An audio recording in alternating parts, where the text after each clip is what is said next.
The Queen's body had become unrecognizable.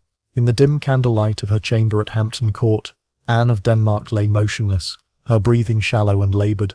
The February cold of 1619 seeped through the stone walls, but inside the room it was stifling. Braziers burned constantly, filling the air with aromatic smoke that failed to mask the underlying smell of sickness. Her attendants moved quietly, speaking in whispers, their faces drawn with exhaustion and something else. Fear. Something was very wrong with the Queen, and everyone knew it.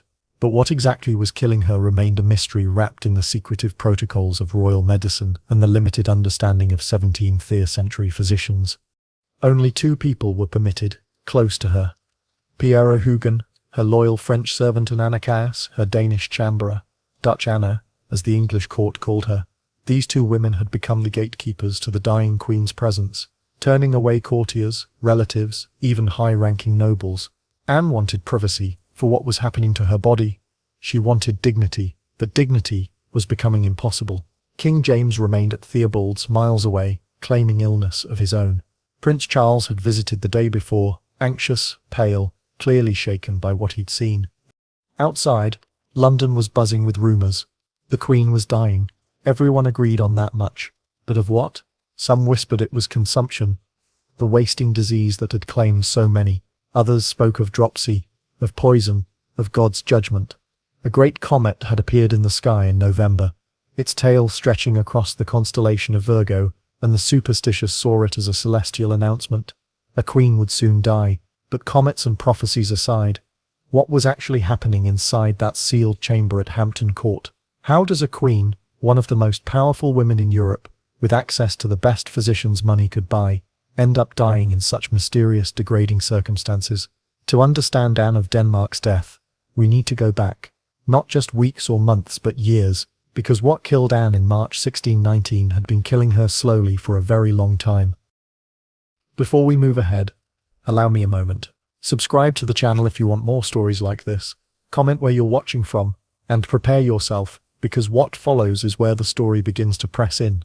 First, who was Anne of Denmark? Anne of Denmark was not supposed to be Queen of England. Born in 1574 at Skanderborg Castle in Denmark, she was the daughter of King Frederick II of Denmark and Norway and Sophie of Mecklenburg-Güstrow. As a Danish princess, her destiny was to make a strategic marriage that would benefit her homeland. But no one imagined she would end up ruling over 3 kingdoms. In 1589, at just 15 years old, Anne was married to James VI of Scotland, a match designed to strengthen the Protestant alliance in Northern Europe. The wedding itself became legendary. James, impatient to meet his bride, actually sailed to Norway to fetch her himself when storms prevented her ship from reaching Scotland, a romantic gesture completely out of character for the notoriously unromantic king.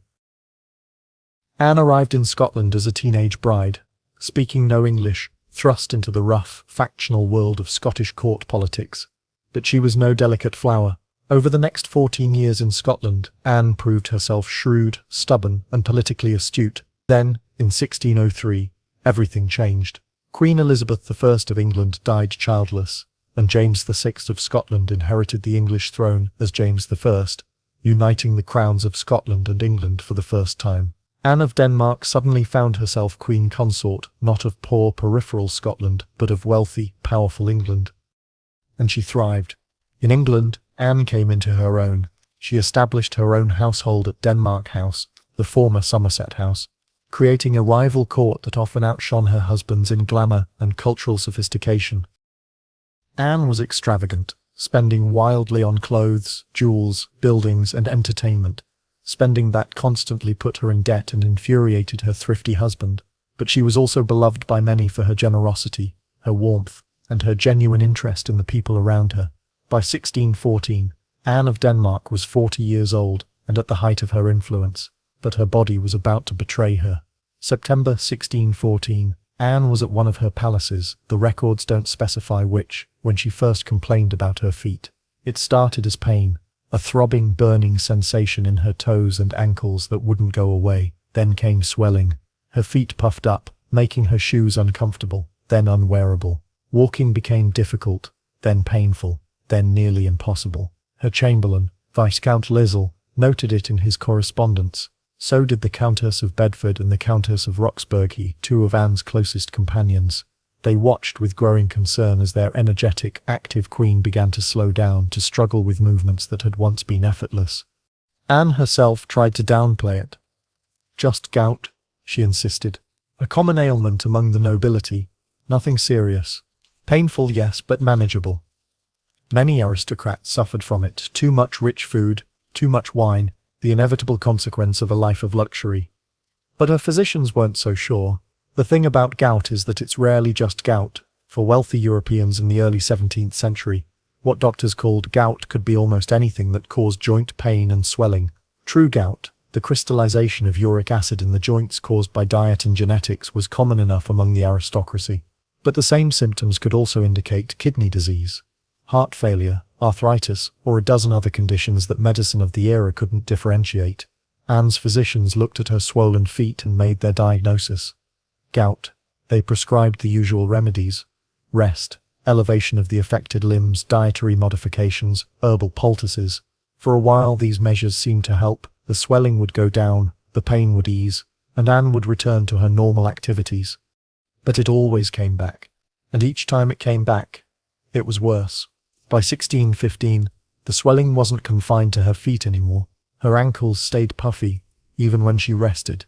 Her legs began to retain fluid. This was edema, though they didn't call it that. They called it swelling, or noted that the queen's limbs were full of water. Anne adapted. She reduced her physical activities, spent more time seated or in bed, delegated tasks she would normally have done herself. She still presided over her court, still commissioned artworks and theatrical productions, still involved herself in political intrigues. But the woman who had once danced for hours in elaborate masks now struggled to walk across a room. Her weight increased noticeably. Whether this was cause or effect of her reduced mobility, no one could say. The rich court diet, endless courses of meat, game, fish, pastries, soaked in butter and sugar, wine with every meal, combined with her inability to exercise, created a vicious cycle. Contemporary accounts began to note, delicately, that the queen had grown corpulent. In the medical thinking of the time, this wasn't seen as a personal failing. The physicians attributed Anne's weight gain to an imbalance in her bodily humours, the four fluids that were thought to govern health and temperament. An excess of phlegm, they theorized, was making her body retain fluids and accumulate flesh. The solution, naturally, was to purge these excess humours through various means. This is where Sir Theodore de Mayerne enters the story in earnest. He was not a typical court physician, born in Geneva in 1573. He had studied medicine in Heidelberg and Montpellier, where he became fascinated with the revolutionary ideas of Paracelsus. Paracelsus had rejected the ancient humoral medicine of Galen, which had dominated medical thinking for over 1,000 years. Instead, he proposed that diseases were caused by external agents and could be treated with chemical medicines derived from minerals and metals. This iatrochemistry was controversial, even heretical to traditional physicians, but it was gaining followers among progressive doctors across Europe. When Anne's health began deteriorating in 1612, Mayerne naturally became her primary doctor as well, and he documented everything. From April 10, 1612 until Anne's death in March 1619, Mayerne kept detailed Latin case notes recording every symptom, every treatment, every success and failure. His treatments for Anne included emetics to induce vomiting, forcing her stomach to expel its contents, the theory being that this would clear corrupted humours from her system. Anne would be given preparations that made her violently nauseous, vomiting repeatedly until her stomach was empty and her throat raw. Purgatives to empty her bowels, often containing mercury compounds like calomel. These powerful laxatives caused intense cramping and diarrhea, leaving Anne weak and dehydrated. The mercury itself was toxic, potentially causing side effects like excessive salivation, tremors, and kidney damage. Though doctors of the era didn't understand this, bloodletting, this left Anne anemic, exhausted, and even more vulnerable to illness. Diuretics to increase urination and reduce the fluid accumulation in her tissues. Some of these worked at least temporarily, forcing her kidneys to produce more urine and reducing the swelling. But they also depleted her body of essential salts and minerals.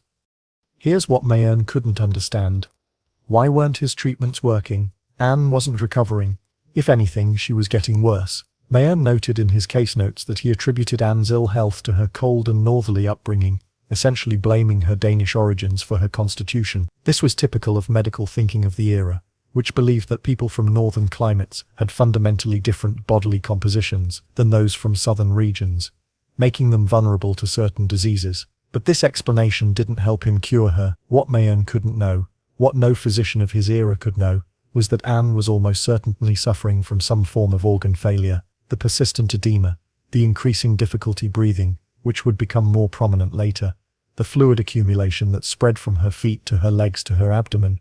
These are classic signs of either kidney disease, or congestive heart failure, or possibly both. In 1615, neither Mayerne nor anyone else understood any of this. They didn't know about blood pressure or kidney function or cardiac output. They couldn't measure these things, couldn't see inside the body to observe the failing organs. All they could do was treat symptoms and hope for the best. By 1617, Anne was still functional enough to go hunting in August, though whether she rode or watched from a carriage isn't clear. But by the autumn of that year, her condition had deteriorated dramatically. The letter writer John Chamberlain, who chronicled court life in detailed correspondence with friends, noted ominously, "The Queen continues still ill-disposed, and though she would fain lay all her infirmities upon the gout, yet most of her physicians fear a further inconvenience of an ill habit or disposition through her whole body." In other words, the doctors knew it wasn't just gout anymore. Something was wrong throughout her entire system. Her whole body was failing, and they had no idea how to stop it. September 1618, Oatlands Palace. Anne was in her private chambers when her nose began to bleed. At first, it seemed like nothing, a minor nosebleed, the kind anyone might experience, but this wasn't a trickle. Blood poured from her nostrils in a torrent, soaking through cloth after cloth as her attendants desperately tried to stanch the flow. Minutes passed. The bleeding didn't stop. Her ladies pressed cold compresses to her face, tilted her head back, pinched her nose, all the standard remedies. Nothing worked. The blood kept coming, running down her throat, pooling in her mouth, staining her nightgown crimson. Anne began to panic, choking on her own blood, unable to breathe properly through her nose. Then came January 1619. Hampton Court. Theodore de Mayerne made a decision that, even by the standards of 17th century medicine, seems almost insane. He instructed Anne to saw wood. Yes, you read that correctly. The Queen of England, who could barely walk, who was swollen with fluid retention, who had been bedridden for months. Mayerne wanted her to engage in physical labor, specifically, to saw logs back and forth, with a two-handled saw. His reasoning, based on his medical theory, was that vigorous physical exercise would improve Anne's blood circulation.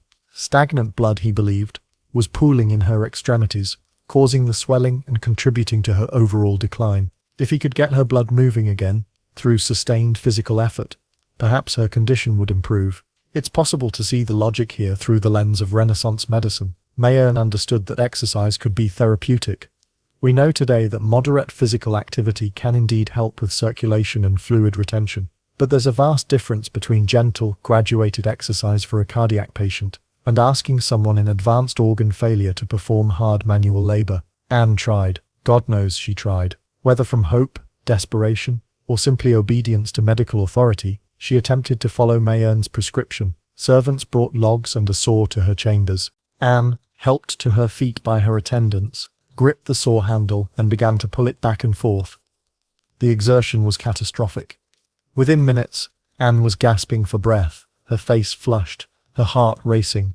The physical effort required to saw wood, even for a short period, was far beyond what her failing body could sustain. She nearly collapsed.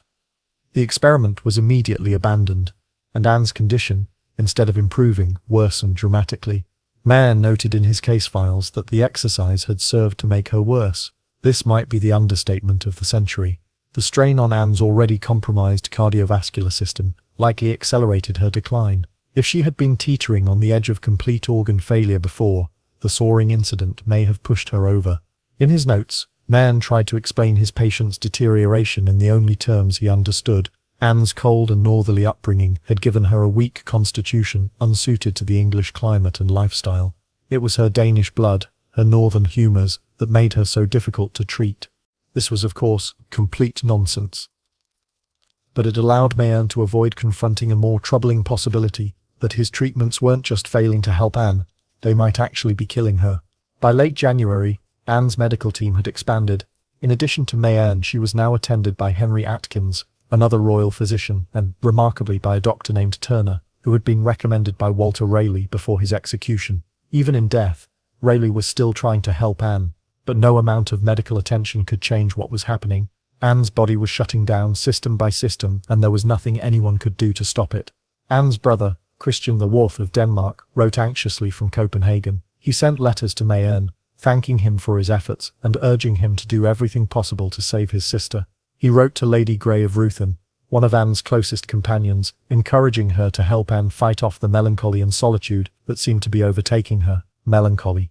That curious Renaissance diagnosis that covered everything from clinical depression to what we'd now call terminal withdrawal. Christian was worried that his sister was giving up, retreating into herself, preparing for death. He wasn't wrong. Anne had begun to isolate herself. She refused most visitors, keeping only Piero Hugon and Anna Cowes close to her. Even high-ranking courtiers and ladies-in-waiting were turned away from her chamber. Only occasionally would she admit the Countess of Arundel, the Countess of Bedford, Lady Ruthin, Lady Carey, or the Countess of Derby, the women who'd been her companions for years. What were they witnessing when they were allowed into that chamber? What did Anne look like in those final weeks? The sources give us glimpses, terrible glimpses. The flux, the violent diarrhea that Mayerne mentioned in his notes, continued relentlessly. Anne's bowels were in constant revolt, forcing her to soil herself repeatedly. Her attendants had to change her bedding and nightclothes constantly, trying to maintain some dignity for their dying queen, while the smell of excrement pervaded the room. The cough that had been noted earlier grew worse, more productive. Anne was bringing up thick phlegm, sometimes streaked with blood. Her breathing became laboured, each breath a struggle. This was probably fluid accumulating in her lungs, pulmonary edema, a common symptom of congestive heart failure. And the swelling continued to worsen. Anne's abdomen distended further, grotesquely swollen with accumulated fluid. Her legs were massive columns of edematous flesh. Her face became puffy and distorted, barely recognizable.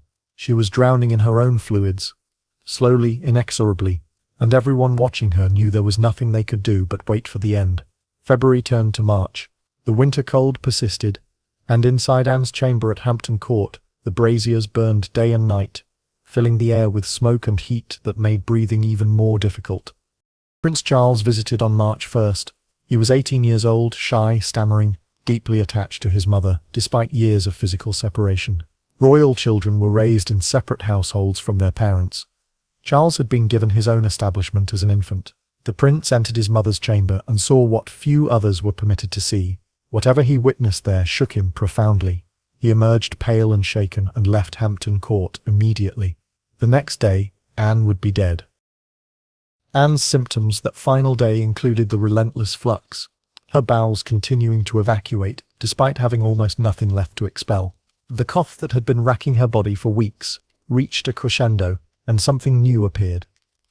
Anne complained that her vision was failing. At first it was blurriness, difficulty focusing, then darkness creeping in from the edges of her sight. By the afternoon, Anna Casses, Dutch Anna, the Danish chamber who had remained faithfully at her mistress's side, realized with horror that Anne was going blind. This symptom, appearing in the final hours, might indicate several things from a modern medical perspective. Severe hypertension from kidney failure can cause retinal hemorrhages or swelling of the optic nerves, leading to sudden vision loss. Alternatively, reduced blood flow to the brain as cardiac output failed could have caused cortical blindness. Or perhaps it was simpler. Anne's body was shutting down, system by system, and her visual processing was simply failing along with everything else. Anne knew what was happening. She was dying, and dying now, and she made her final requests. She called for a glass of Rhenish wine, the crisp white wine from the Rhine Valley that she had always loved, the taste of the Germanic world she had been born into. Someone brought it to her lips. Did she drink? Could she still swallow? The sources don't say. Around her in the chamber were the women who had been permitted to attend her final hours. Dutch Anna, of course, her most constant companion, Piero Hugon, the French servant who had shared the death watch. And in the room's shadows perhaps, some of the great ladies, the Countess of Arundel, the Countess of Bedford, Lady Ruthin, Lady Carey, the Countess of Derby. Women who had served Anne for years, who had danced in her masks, attended her at hunts, shared the elaborate rituals of her court. They watched as their queen, blind now, struggled for each breath, the rattling sound in her chest, what physicians called the death rattle, fluid and mucus in the airways that the dying person can no longer cough up or swallow grew louder. And then, sometime that evening, Anne of Denmark stopped breathing. She was 44 years old. She had been queen consort for 30 years, longer than many people lived in the 17th century. She had survived the dangerous waters of Scottish politics, the transition to the English throne, multiple plots and factional conflicts, the devastating death of her beloved eldest son Henry, and she had died slowly, miserably, her body betraying her piece by piece, drowning in fluids that her failing organs could no longer process. She died in Jane Seymour's old chamber, in her own favourite bed, blind and struggling for breath, with only her most loyal servants at her side. The protocols of royal death snapped immediately into place. Anne's body was handed over to the apothecary Louis Lemire for embalming. This was an elaborate process. The internal organs were removed and placed in a separate container. The body cavity was packed with preservatives and aromatic herbs. The skin was treated with chemicals to slow decay. The goal was to preserve the corpse long enough for the elaborate funeral ceremonies that would follow. Lemire worked through the night, and by morning Anne's embalmed body was sealed in a lead coffin by Abraham Green, the sergeant plumber. Lead was used because it was impermeable. It would contain the smell of decay and prevent any fluids from leaking out during the weeks that the body would lie in state. On March 9th, 7 days after her death, Anne's lead coffin was placed on a barge and transported down the Thames to Somerset House, Denmark House, as it was now called, Anne's own palace. Here, in the rooms she had designed and decorated, her body would lie in state while funeral preparations continued. The palace was draped in black cloth. Anne's private chambers were hung with black velvet. But there was a problem: money. King James, despite ruling 3 kingdoms, was perpetually broke. Years of extravagant spending, generous gifts to favourites, and poor financial management had left the crown deeply in debt, and royal funerals were astronomically expensive. The main expense was black cloth. Mourning garments were required for everyone attending the funeral, with the amount and quality of black fabric determined by rank. Days became weeks, weeks became months. Meanwhile, Anne's body lay in its lead coffin at Denmark House, while the court waited. For over 2 months, Anne's corpse remained at Denmark House, and members of the court took turns sitting vigil beside the coffin. This was considered an honour, to watch over the dead queen's body, to pray for her soul, to demonstrate one's loyalty and grief. The funeral procession began at Denmark House and would make its way through the streets of London to Westminster Abbey. By the time it assembled, it included over 2,000 people, all dressed in black mourning clothes.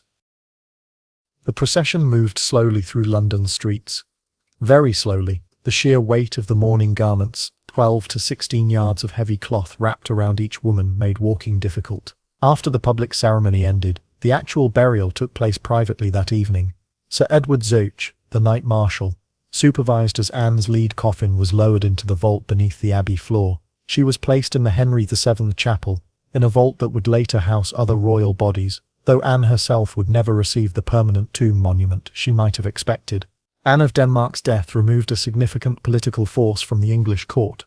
Her independent household at Denmark House had functioned as a rival power centre to King James's court, a place where nobles could seek patronage, where women could exercise political influence, where cultural innovation flourished, and culturally, Anne's patronage of the arts had set standards that would influence English court life for decades.